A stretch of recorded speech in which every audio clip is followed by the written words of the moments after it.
Hello everyone. I've already failed at my goal of weekly videos, but I'm not giving up on that yet. Weekly videos will happen, but it's going to take me a minute to get the time management skills down and/or become rich so that I can quit my job to do this full time.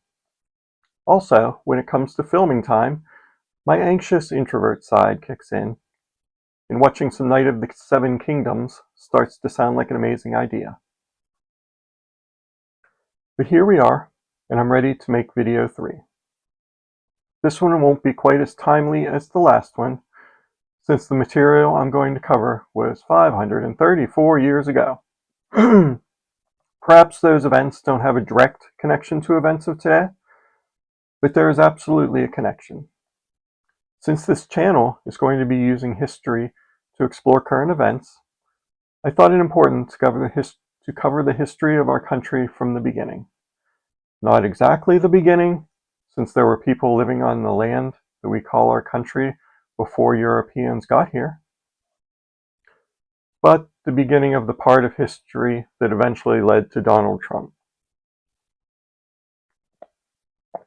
Anyway, I'm starting with Columbus, and I've created a timeline to help visualize where any events I might cover fall in comparison to other events. I'm a very visual person, so it helps with my perception of history. My timeline starts at 1400 and optimistically ends at 2100. I can't wait to add the next good president to the timeline. I was going to say great president, but hopefully that will be in 2028. I've only added a few events so far, but I'll flesh it out as we go. I think discussing our earliest history is also important because it will introduce us to the idea of different biases contained in our understanding of history. The text I'll be using today is a book you've probably heard of before. It's a book I first heard about in the movie Good Will Hunting. Remember this? You want to read a real history book, read Howard Zinn's People's History of the United States. That book will fucking knock you on your ass. He's absolutely right. It will knock you on your ass. For those of you who haven't read it, or maybe even haven't heard of it, I want to say just a bit about its author, Howard Zinn. Howard was a historian who lived from 1922 till 2010. He was chair of the History and Social Sciences Department at Spelman College and a political science professor at Boston University. He wrote over 20 books and published this book, A People's History of the United States, in 1980. Howard was born in New York City and was a veteran of World War II. I'm telling you all of this so that when you hear his telling of history, which may not match up with what you learned in school or what you thought you knew, you won't think I'm reading from someone who has an axe to grind against America or someone who doesn't have the credentials to have knowledge about what he is speaking of. That definitely isn't the case. Howard Zinn was an American, a veteran, a student of history for most of his life, and grew up poor during the Depression. Also, the bibliography of this book is 20 pages long, so he brought receipts. Here are 3 of my favorite Howard Zinn quotes. Number 1, you can't be neutral on a moving train. I think this speaks to the uninvolved people, whether in 1938 Germany or 2026 America. Not choosing a side isn't a valid choice when awful things are in progress. Number 2, small acts, when multiplied by millions of people, can transform the world. This sort of idea is one of the reasons I created this channel. None of us needs to feel the weight of changing the world on our own. Each of us, though, needs to take the small actions we are capable of. But we all need to take those small actions. 3, there is no flag large enough to cover the shame of killing innocent people. I see this quote applying to the current administration and its supporters as they hide behind patriotism to validate killing immigrants, protesters, and various other innocents. Anyway, I hope I've established in your mind that what I'm going to read is history, not propaganda. That said, all history has a bias. Zinn himself said that objective history is impossible, because all history is subjective, partial, and inherently takes sides by choosing what to include or omit. He believes mainstream history holds a hidden bias, favoring elites. Zinn advocated for a people's history that consciously focuses on the struggles of underrepresented groups.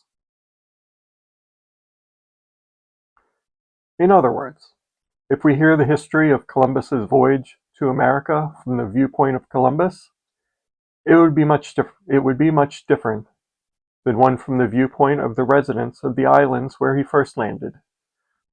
Zinn sees the first as a winner's history, that which is in traditional textbooks, which is biased because they focus on leaders, generals, and industrialists, versus a people's history, which has the opposite bias because it focuses on the perspectives of workers, women, African Americans, and Native Americans. Both histories are for the most part valid and give an accurate account of past events, but the stories will be much different. I personally think it's important to get a full picture of past events if we want to understand them. I already knew the winner's history, which they taught us in school, but I hadn't heard the people's history.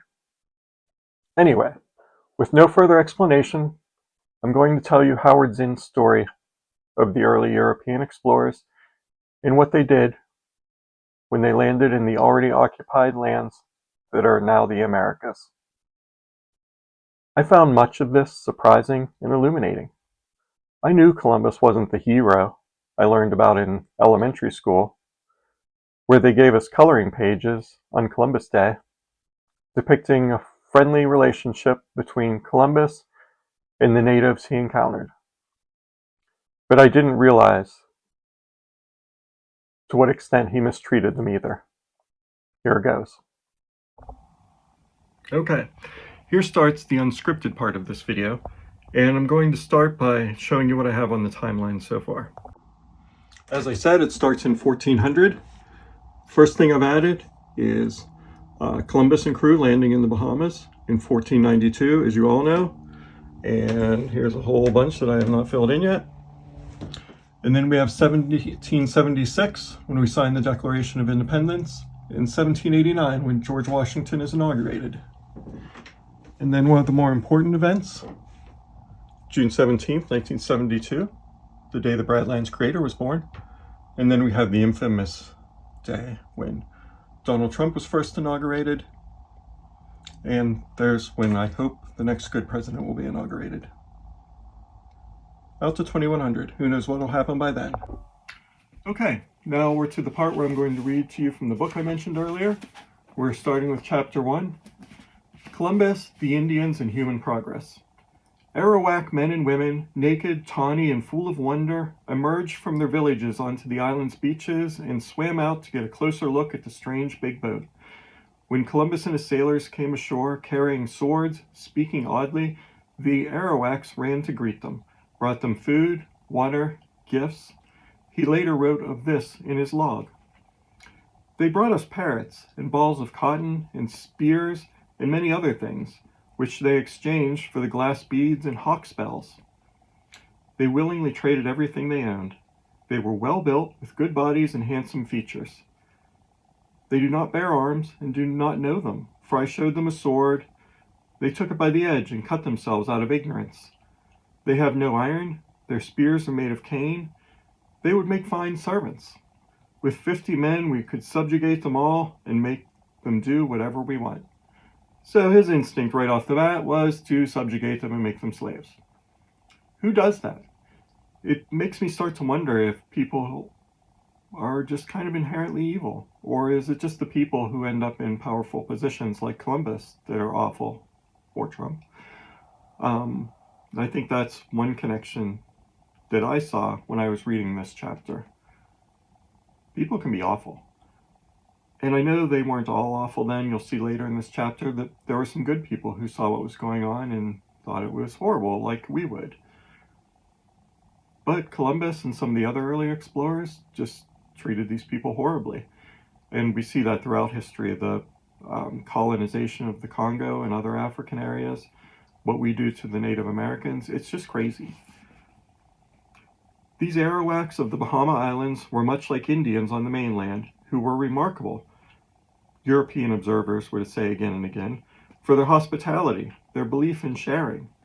These traits did not stand out in Europe of the Renaissance, dominated as it was by the religion of popes, the government of kings, the frenzy for money that marked Western civilization, and its first messengers to the Americas, Christopher Columbus. Columbus wrote, "As soon as I arrived in the Indies on the first island which I found, I took some of the natives by force, in order that they might learn and might give me information of whatever there is in these parts." So, first thing he did, take them by force. The information that Columbus wanted most was, where is the gold? He had persuaded the King and Queen of Spain to finance an expedition to the lands, the wealth he expected would be on the other side of the Atlantic, the Indies and Asia, gold and spices. For like other informed people of this time, he knew the world was round, and he could sail west in order to get to the Far East. Spain was recently unified, one of the new modern nation-states, like France, England, and Portugal. Its population, mostly poor peasants, worked for the nobility, who were 2% of the population and owned 95% of the land. So even then, well, probably always, there's huge disparities between the rich and poor. And maybe that's why Columbus's first instinct is to subjugate the natives.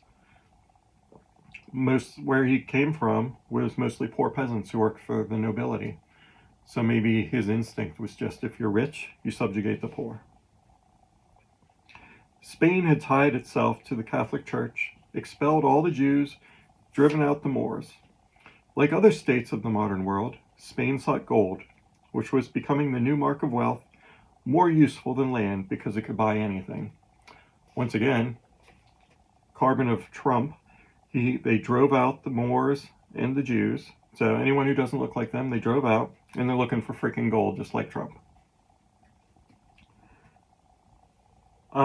Okay, we're skipping ahead a little to when they were approaching the island. So actually skipping back, but skipping ahead in the book. Now they saw branches and sticks floating in the water. They saw flocks of birds. These were signs of land. Then on October 12th, a sailor called Rodrigo saw the early morning moon shining on white sands and cried out. It was an island in the Bahamas, the Caribbean Sea. It was an island in the Bahamas, the Caribbean Sea. The first man to sight land was supposed to get a yearly pension of 10,000 maravedis for life, but Rodrigo never got it. Columbus claimed he had seen the light the evening before. He got the reward. So once again, Columbus was kind of scummy. I'm sure he was already getting well paid for this, but he needed that. He needed the pension for spotting land first, just like Trump would do, I'm sure. So, approaching land, they were met by the Arawak Indians, who swam out to greet them.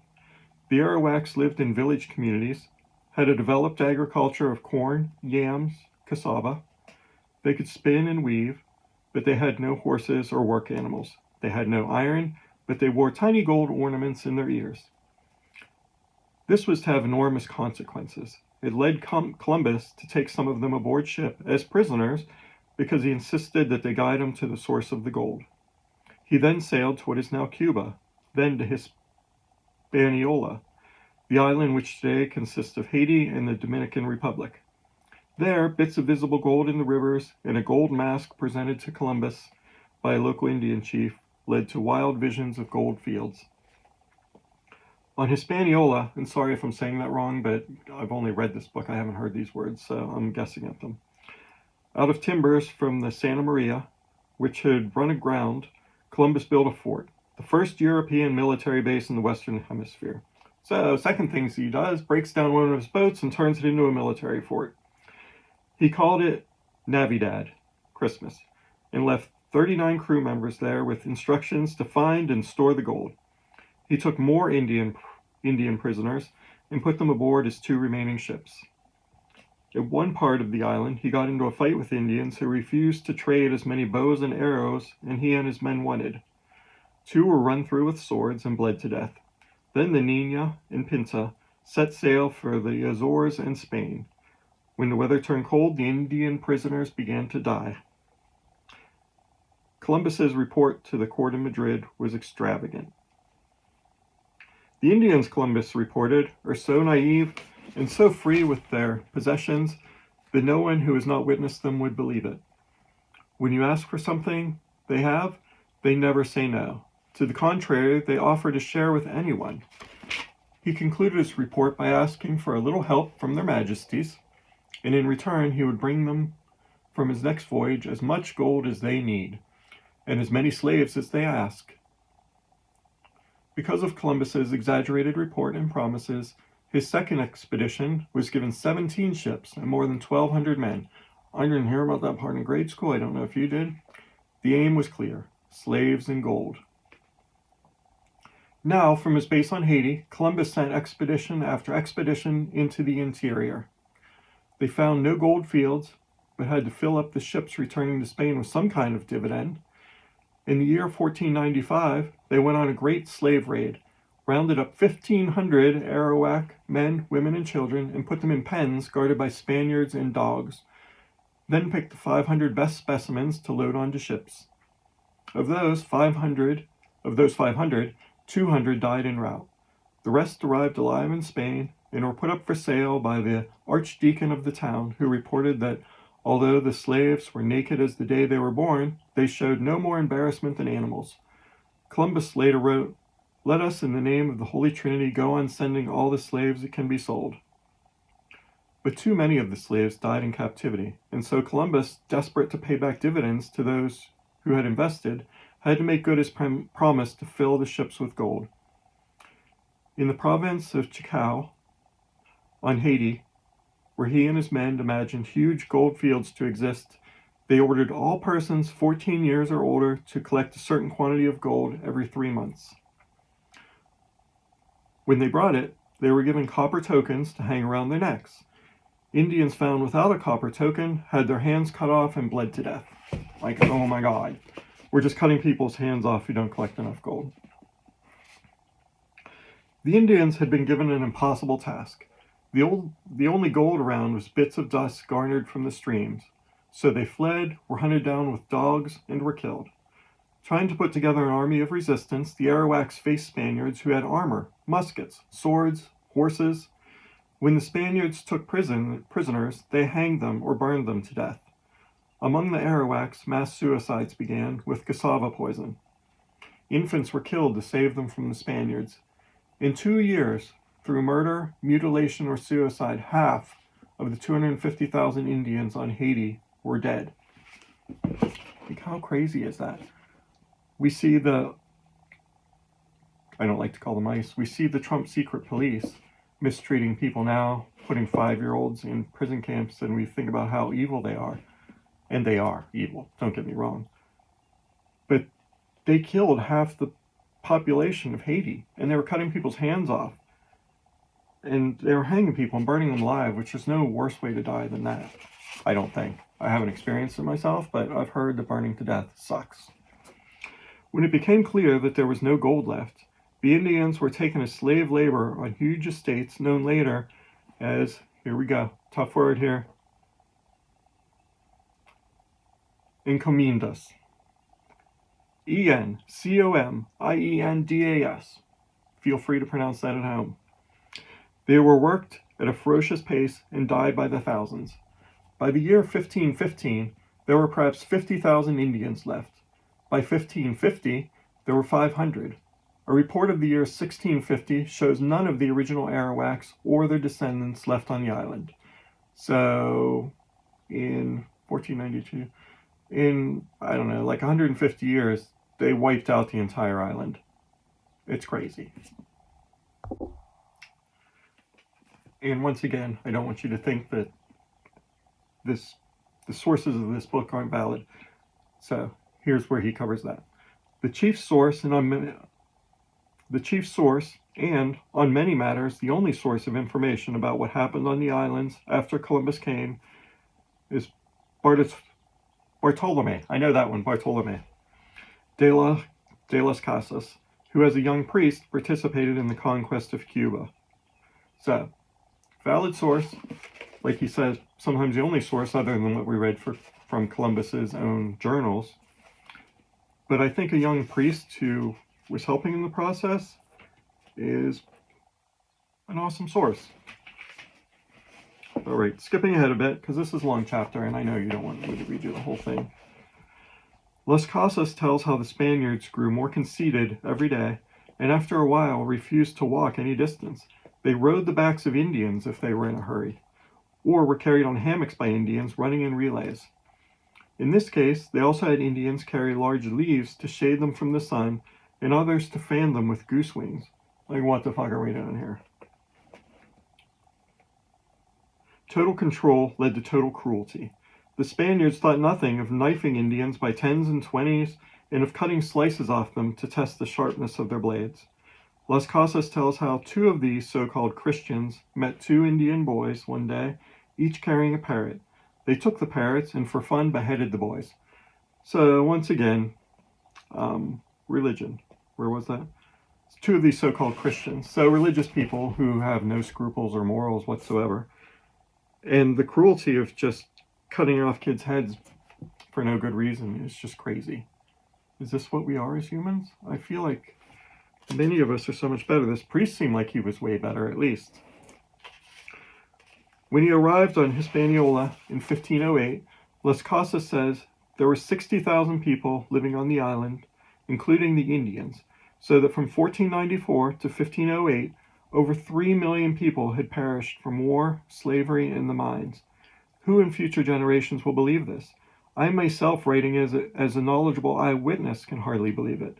And he is right here. If they had told us in school that 3 million people died in 8 plus 6, 14 years because of Columbus and his boats, it would have been hard to believe, because, like, why? He could have paid these people, had them as servants, still treated them badly, but not this badly. Thus began the history 500 years ago of the European invasion of the Indian settlements in the Americas. Just an awful fucking beginning. And it hasn't gotten better. It's still awful. That beginning, when you read Las Casas, even if his figures are exaggerations, were there 3 million Indians to begin with, as he says, or less than 1 million, as some historians have calculated, or 8 million, as others now believe, is conquest, slavery, and death.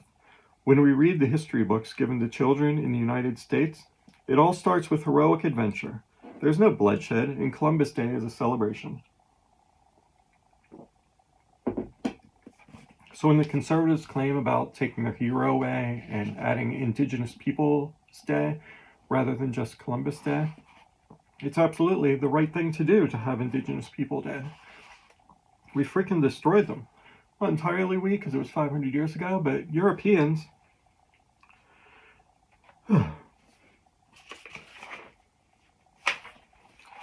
Past the elementary and high schools, there are only occasional hints of something else. Samuel Eliot Morison, the Harvard historian, was the most distinguished writer on Columbus, the author of a multi-volume biography, and was himself a sailor who retraced Columbus's route across the Atlantic. In his popular book, Christopher Columbus, Mariner, written in 1954, he tells about the enslavement and the killing. The cruel policy initiated by Columbus and pursued by his successors resulted in complete genocide. That is on one page, buried halfway into the telling of a grand romance.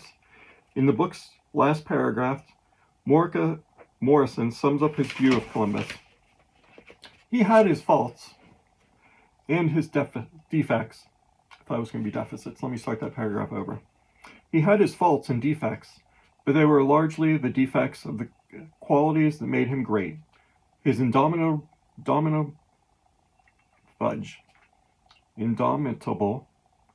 will, his superb faith in God, and his own mission as the Christ-bearer to lands beyond the seas, his stubborn persistence despite neglect, poverty, and discouragement. But there was no flaw, no dark side to the most outstanding and essential of all his qualities, his seamanship. So what kind of bullshit is that? He's the Christ bearer, but he's wiping people out. His superb faith in God, but it's not a good explanation for what happened. And this is another thing. Authors, even this guy who worked at, what was it, Harvard, Princeton, it doesn't really matter which one, wrote a multi-volume history of the guy, and he still thinks he was a good guy, even though he knew all this bullshit that happened. Back to what Zinn is saying. One can lie outright about the past, or one can omit facts which might lead to unacceptable conclusions. Morrison does neither. He refuses to lie about Columbus. He does not omit the story of mass murder. Indeed, he describes it with the harshest word one can use, genocide. But he does something else. He mentions the truth quickly and goes on to other things more important to him. Outright lying or quiet omissions takes the risk of discovery which, when made, might arouse the reader to rebel against the writer. To state the facts, however, and then to bury them in a mass of other information is to say to the reader with a certain infectious calm, yes, mass murder took place, but it's not that important. It should weigh very little in our final judgment. It should affect very little in what we do in the world. So I've thought about this a lot. And let's say that we had an actual sane world where we remembered events as they are and treated them the way they deserve to be treated based on what happened. Let's say we lived in that kind of perfect world. We would remember Columbus as an awful person, obviously. He committed genocide, he killed millions of people, and maybe we would say he's a product of his time. That's what people did in 1492. They had servants and slaves, and they believed that they were the creation of God and were above these savages. Similar stuff happens in the Congo. My daughter just had to read Heart of Darkness for a class, so of course I read Heart of Darkness, and the stuff that happened in the Congo was awful as well. And it seems like the common thread in a lot of this is freaking Europeans going places and destroying what was there. And what was there is often much better societies than we bring to it. I don't get why these civilizations we find are peaceful and live with the planet and live in such a healthier way than us, and we see it as lesser and end up destroying it and treat them like less than animals, because I wouldn't even do that to animals, behead them or cut slices off them to test the sharpness of my knife. All right. My point is not that we must, in telling history, accuse, judge, condemn Columbus in absentia. It is too late for that. It would be a useless scholarly exercise in morality.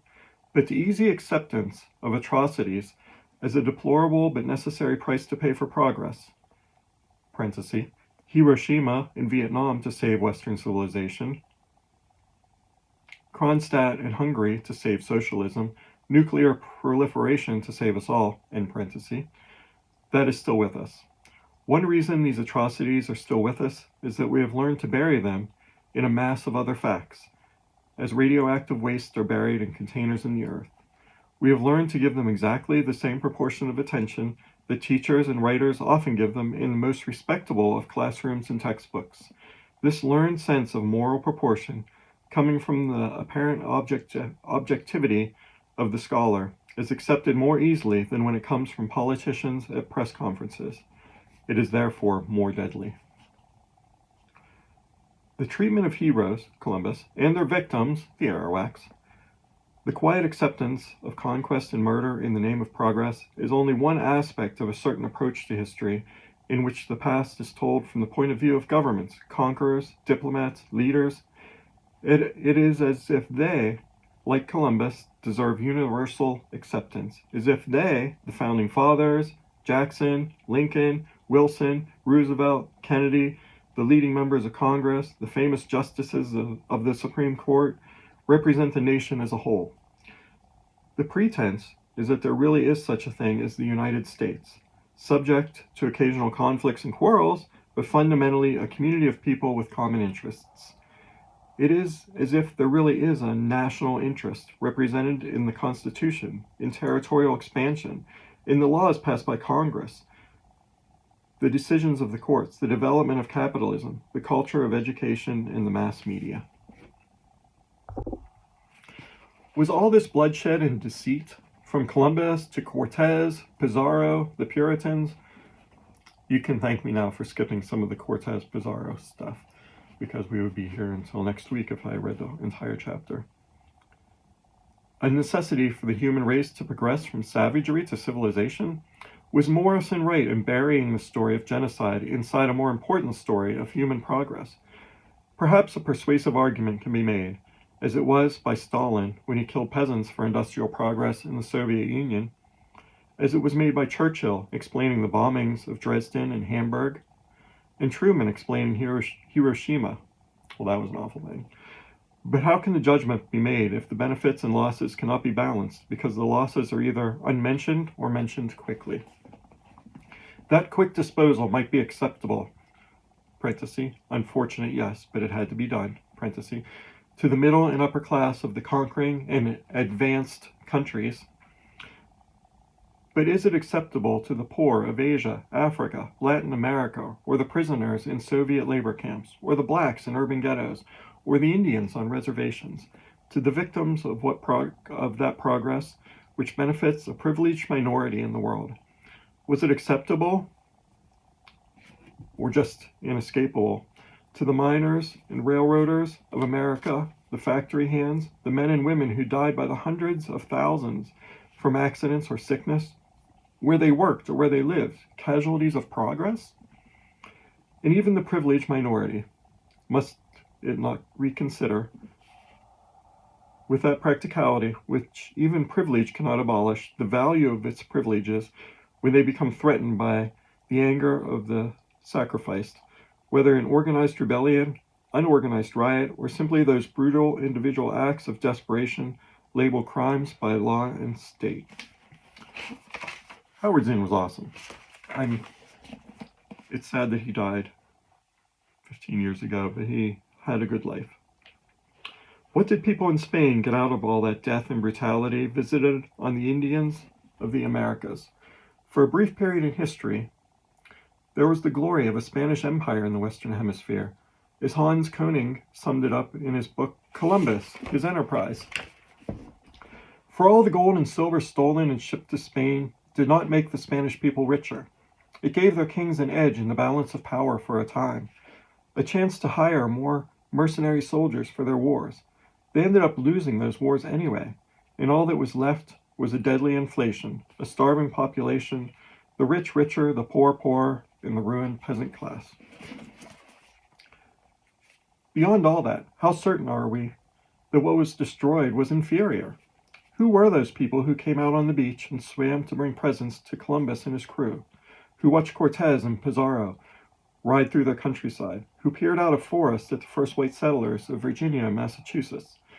Columbus called them Indians because he miscalculated the size of the earth.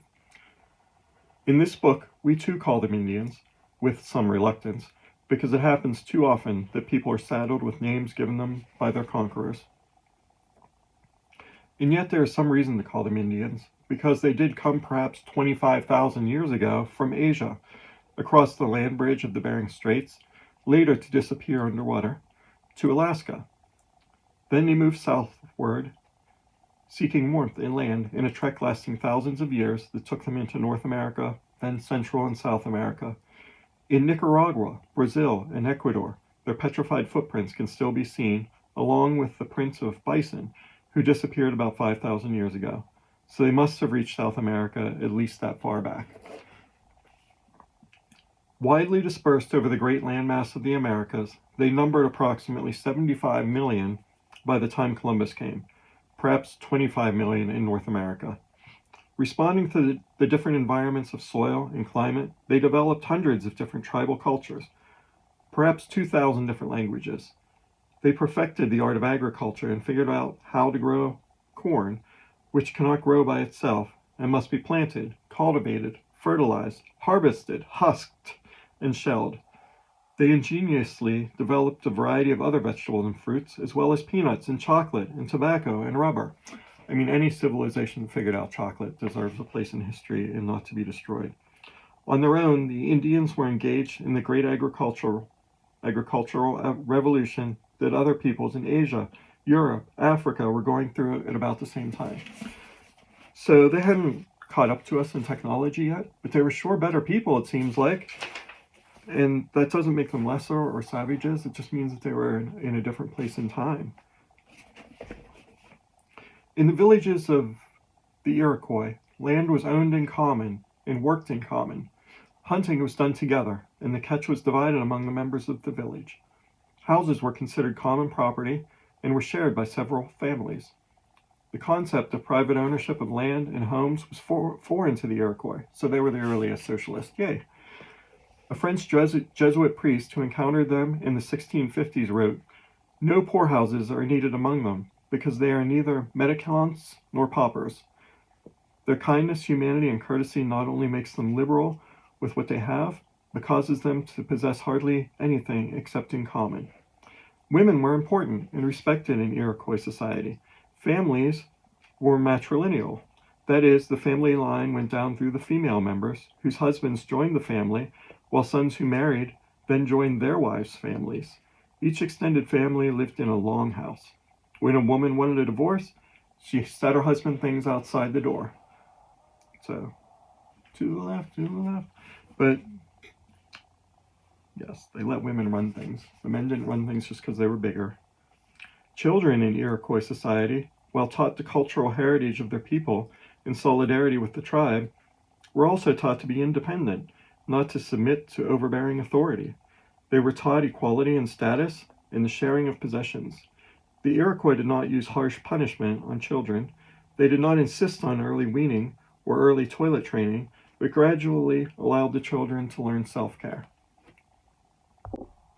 Sorry, this is a long chapter, and I highlighted a lot of it because it's all very important, and I hope you can stick with me. Thus, in that inevitable taking of sides, which comes from selection and emphasis in history, I prefer to try to tell the story of the discovery of America from the viewpoint of the Arawaks, of the Constitution from the standpoint of the slaves, of Andrew Jackson as seen by the Cherokees, of the Civil War as seen by the New York Irish, of the rise of industrialism as seen by the young women in the Lowell's textile mills, of the Spanish-American War as seen by the Cubans, the conquest of the Philippines as seen by black soldiers on Luzon, the Gilded Age seen by Southern farmers, the First World War as seen by the socialists, the Second World War as seen by the pacifists, the New Deal is seen by the blacks in Harlem, the post-war American Empire is seen by peons in Latin America, and so on, to the limited extent that any one person, however he or she strains, can see history from the standpoint of others. So that's kind of what I said at the beginning. We need to see history from all sides, not just from the winners. If we let Trump write the history, he'll be a hero in 20 years. But we need to see the history from every viewpoint. The people in Minneapolis being murdered, everyone.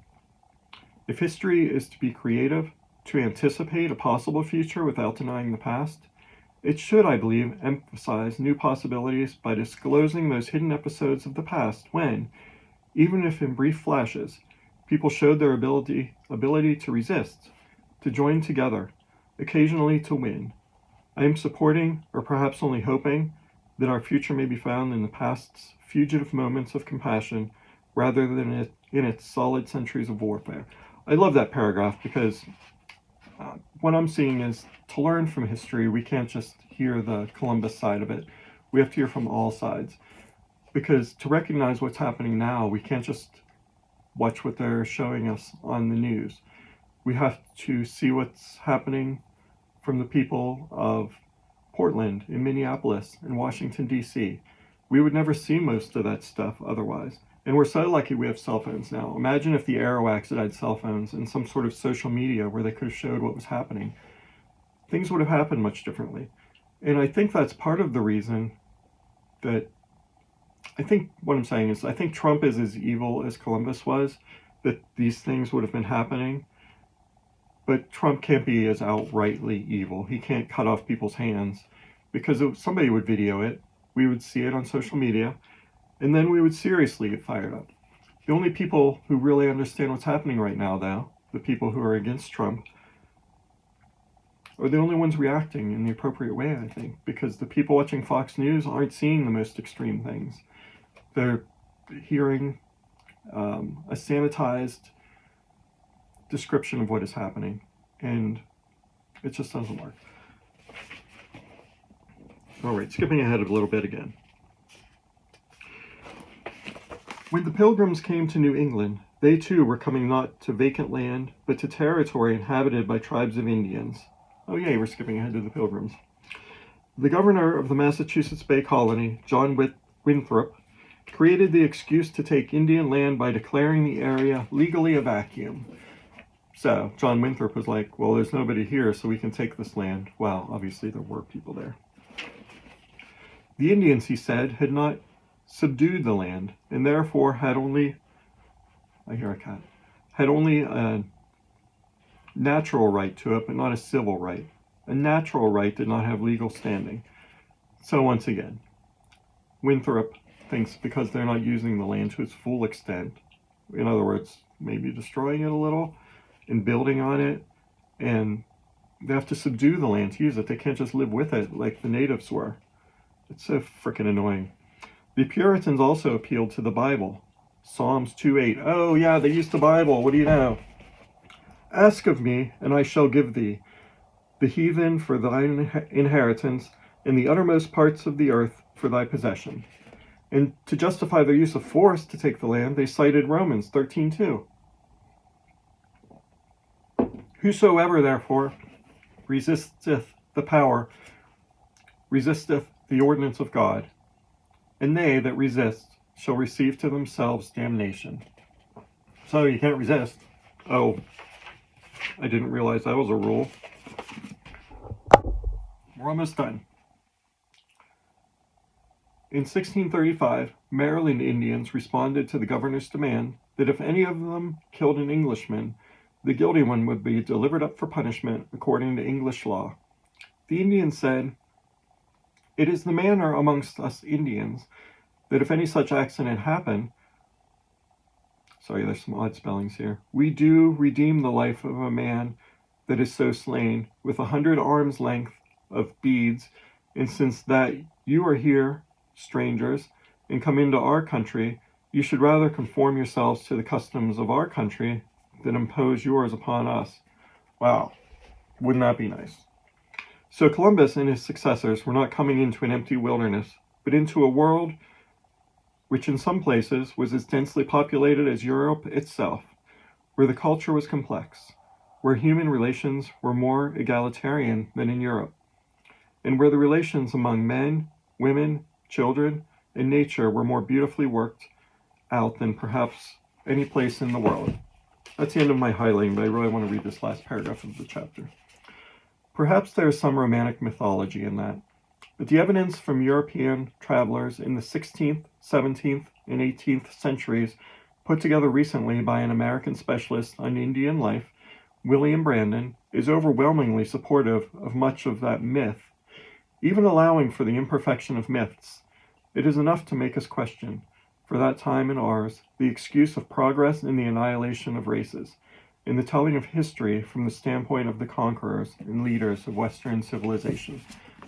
So get yourself a copy. It will knock you on your ass. I only read you excerpts of chapter 1 here. There's a lot more information there and another whole bunch of chapters, some of which I'm going to read in future weeks. But it seems like the common thread in much of this and other history is Europeans got the technology first to be able to create weapons and to travel to other places in the world. And anywhere they went, they left destruction.